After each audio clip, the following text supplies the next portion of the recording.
Sir, आज आप लोग यहाँ पचुआ पंचायत में स्कूल में कैंपेन किए, उसके बारे में बताइए। देखिए, ये बिहार सरकार की एक बहुत ही महत्वाकांक्षी एक योजना है, राजस्व महाअभियान का नाम दिया गया है इसको। इसके तहत ये है कि अभी तक रैयतों को ये कंप्लेन रहता था, बहुत तरीके की समस्याएं होती थी, क्योंकि राजस्व विभाग के जितने भी कार्य हैं वो सारे ऑनलाइन हैं। आपको कहीं भी कहीं दौड़ने भागने की आवश्यकता नहीं है। अंचल कार्यालय में पीछे IT सहायक बैठे होते हैं, उनके पास जाकर के आपको जो भी सेवाएं लेनी होती थी आप उसको ऑनलाइन करा सकते थे। वहाँ किसी कारणवश अगर नहीं भी हो पाता था तो आप साइबर कैफे में कर लेते थे। लेकिन चूंकि रैयत है, ग्रामीण लोग हैं, इन लोगों को कई बार ये चीजें समझ में नहीं आती थी, तो विभाग को ये महसूस हुआ, हमारे जो अपर सचिव महोदय हैं, हमारे जो गार्जियन है, उन लोगों को ये महसूस हुआ कि रैयतों की इस समस्या को भी दूर किया जाए। तो इसमें यह है कि एक इस महाअभियान के तहत अब राजस्व कार्यालय जो है, अंचलाधिकारी हैं या फिर जितने राजस्व अधिकारी हैं, जितने कर्मी हैं, वो हर पंचायत में हर रैयत के घर तक जा रहे हैं, उनको जमाबंदियां बांटी जा रही है। उसके बाद हर पंचायत में 2-2 दिन शिविर आयोजन किया जा रहा है और इसमें मुख्यतः 4 सेवाएं हैं। 2 तरीके के जो है परिमार्जन और दो तरीके का जो म्यूटेशन है। इन दोनों मतलब कि 4 सेवाओं को लेकर के जो भी सेवाएं हैं जिसका लाभ लेना चाहते हैं ग्रामीण, वहां पर आकर के एक ऑनलाइन अपना आवेदन दे सकते हैं। उसके बाद फिर उसको ऑनलाइन पोर्टल पे चढ़ा दिया जाएगा। उसके बाद उसको डिस्पोज करने की जवाबदेही हमारी होगी। अगला शिविर फिर कब होगा इस पंचायत? देखिए, ये माइक्रो प्लान है, ये हर जगह ये दिया हुआ है, ये पंचायत वार है, हर पंचायत में 2 दिन का है। अब जैसे अगर आप पचुआ का पूछेगा तो आज 28 तारीख है, आज है, उसके बाद अगला शिविर जो है वो 4 तारीख को है। सर, जो ऐसे लोग जो वंचित रह जाते हैं, अगर इस उनको टिकट नहीं मालूम होगा, नहीं, हमने ये सारी जितने भी जनप्रतिनिधि हैं वो हमने भी उनको बोला है, जितने बूढ़े बुजुर्ग हैं हमने उनको भी बोला है कि आप अंचल कार्यालय को जो अपना परिवार मानिए। देखिए, मुख्य मुद्दा क्या है, ये हो सकता है कि अब देखिए, पहले तो हमारे यहाँ जैसे 1 लाख के आसपास जमाबंदियां हैं। अब 1 लाख जमाबंदियों को 1 महीने 20 दिन के अंदर पहुंचाना भी अपने आप में एक बहुत बड़ा चैलेंज है। हम कोशिश कर रहे हैं, लेकिन हम फिर भी मानते हैं कि चलिए मान लीजिए कि ज्यादातर लोगों को मिल जाएगी। अगर किसी को किसी कारणवश कोई जमाबंदी नहीं भी मिली तो उसमें परेशान होने की आवश्यकता नहीं है। आप आइए शिविर में और अपने जमाबंदी को ले लीजिए। हम कहते हैं कि अगर जमाबंदी नहीं भी है यहाँ पर, चलिए हम ये भी कहते हैं कि भाई आपको मिली भी नहीं और यहाँ भी है, तो उसमें भी कोई भी मतलब कि तनाव वाली स्थिति नहीं है, किसी तरीके की आप पैनिक नहीं करना है। आप एक सादे कागजात में आपको जो सेवाएं चाहिए इनसे संबंधित ये 4 सेवाओं से आप लिख दीजिए और अपने कागजात उसमें लगा दीजिए। यहाँ पर जितने ऑपरेटर बैठे हुए हैं, जितने कर्मी बैठे हुए हैं, हमने सब लोगों को इंस्ट्रक्ट किया हुआ है कि आपकी जो सारी जो सुविधाएं हैं, जो सेवाएं आप लेना चाहते हैं, जो लाभ लेना चाहते हैं, उसको ऑनलाइन कर दिया जाए। इसमें कौन-कौन लोग जैसे शामिल हो सकते हैं? क्या प्रॉब्लम है, क्या होगा? इसमें आपको बताया हमने कि 2 तरीके का परिमार्जन है। परिमार्जन का मतलब होता है कि जो जमाबंदी में सुधार करवाना है, तो हो सकता है कि जो पुरानी जमाबंदी है वो ऑनलाइन नहीं दिखा रहा हो तो वो ऑनलाइन करा लीजिए। अगर आपकी जमाबंदी ऑनलाइन हो गई और उसमें त्रुटि है अगर कुछ की, जैसे अगर मान लीजिए कि आपका खाता 17 है, उसमें लिख दिया गया 18, तो आप उसको सुधारने के लिए जो जमाबंदी दी जा रही है उसमें आप लिख दीजिए कि भाई 17 है या 18 होना चाहिए, और उसके पीछे जो आपने साक्ष्य लगा दीजिए कि आपको केवाला से मिला हुआ है, उसमें देखिए ये 17 लिखा हुआ है और वो गलती से हुआ है, तो फिर उसके बाद वो ऑनलाइन करा करके वो कर दिया जाए।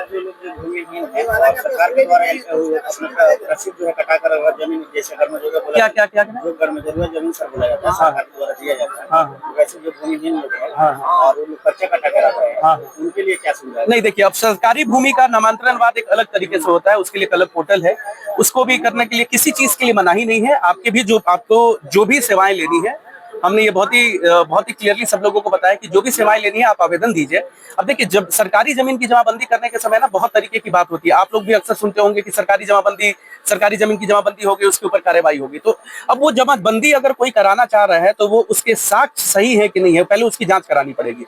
जैसे अब मान लीजिए कि कोई कह रहा है कि अब पट्टा तो बहुत तरीके का होता है, बहुत सारे फर्जी पट्टे भी होते हैं, ठीक है। अब वो अगर किसी को ये किया गया है, बंदोबस्त किया गया है, तो आप अपने कागजात दिखाइए, पहले उसकी वो शिनाख्त की जाएगी, उसकी जांच की जाएगी, और अगर वो कागजात से किया गया तो उनका भी कर दिया जाएगा। 4 तारीख को तो शिविर करेंगे, टाइमिंग क्या होगा इसलिए मैं पूछ रही हूँ, क्योंकि हो सकता है जो लोग मतलब वंचित रह गए होंगे तो उस दिन वो हमारे चैनल के माध्यम से देखेंगे तो शायद। देखिए, हमने ये बहुत ही सब लोगों को बताया है कि ये सेवाएं जो उपलब्ध कराई जा रही है ये कोई अलग सेवा नहीं है, ना कोई नियम को शिथिल किया गया है। ये बस एक कोशिश की जा रही है कि जो रैयत जो चीजों को नहीं समझ पाते हैं या जो ग्रामीण पृष्ठभूमि के हैं, जो साइबर कैफे वगैरह नहीं जा पाते हैं, उनके घर तक जाकर के उनकी सेवाओं को ऑनलाइन करा दिया जाए, ताकि उनके जो समस्याएं हैं उसका निराकरण किया जाए।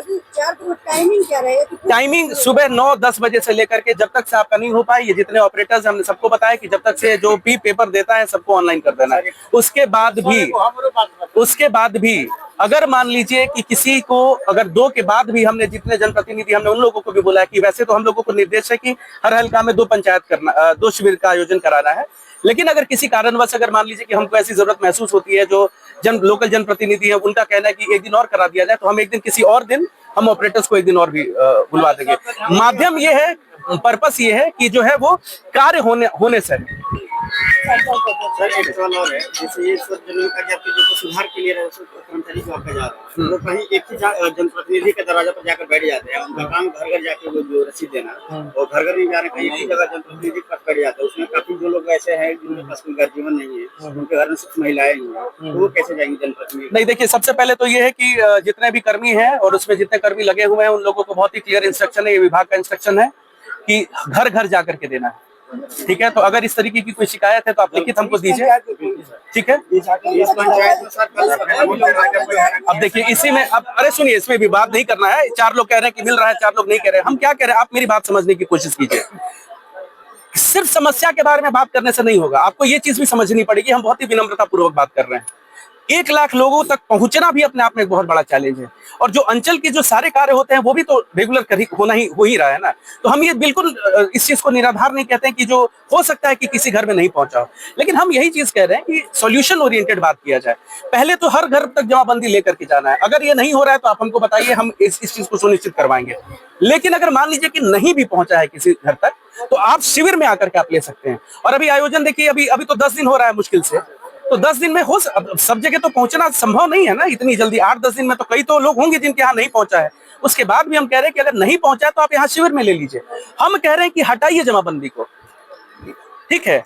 इंटेंशन क्या है? इंटेंशन है कि आपकी समस्याएं दूर करनी है। तो अगर जमाबंदी नहीं मिली है, यहाँ भी आए और अगर नहीं मिल पाई है, तो आप एक सादे कागज पर अपने साक्ष्य लगा करके दीजिए। इन सब लोगों को इंस्ट्रक्शन दिया गया है कि ठीक है, कि किसी टेक्निकल ग्राउंड पे किसी को नहीं लौटाना है। सर, यदि 4 तारीख को भी कुछ लोग बाकी रह जाएंगे, उनके लिए क्या सर्विसेज टाइम निकाला जाएगा? हमने आपको पहले ही बता दिया है कि अगर इस तरीके की बात होगी, हम लोगों को निर्देश सिर्फ 2 का है, लेकिन अगर जरूरत पड़ेगी तो हमने जनप्रतिनिधियों से भी बात की है। हम कोई एक दिन डिसाइड करके वो हम किसी जगह ऑपरेटर को भेज देंगे। एक बात है, जिसका दस्तावेज दिया है उसका रसीद लग सकता है? किसका हो सकता है जमीन है, दस्तावेज नहीं हो सकता है। नहीं, आप लिखित आवेदन दीजिए।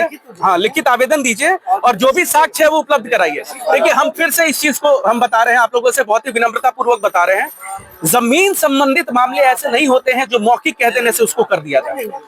हाँ, अब जैसे आप कह रहे हैं कि रसीद है, अब रसीद जो कट रहा है वो रसीद सही है कि गलत है, वो हमको जांच कराना पड़ेगा अपने यहाँ के रसीद से। अब वो रसीद जो है वो किस भूमि का कट रहा है, हमको वो भी दिखाना पड़ेगा। जमीन बहुत ही सेंसिटिव इशू है, आप इस बात को समझिए। अगर आप रसीद सरकारी जमीन का लेकर के घूम रहे हैं, अगर अब हो सकता है, अच्छा हमारी बात सुन लीजिए ना, अब अगर सब कुछ है तो फिर समस्या ही नहीं, आप दीजिए, हो जाएगा।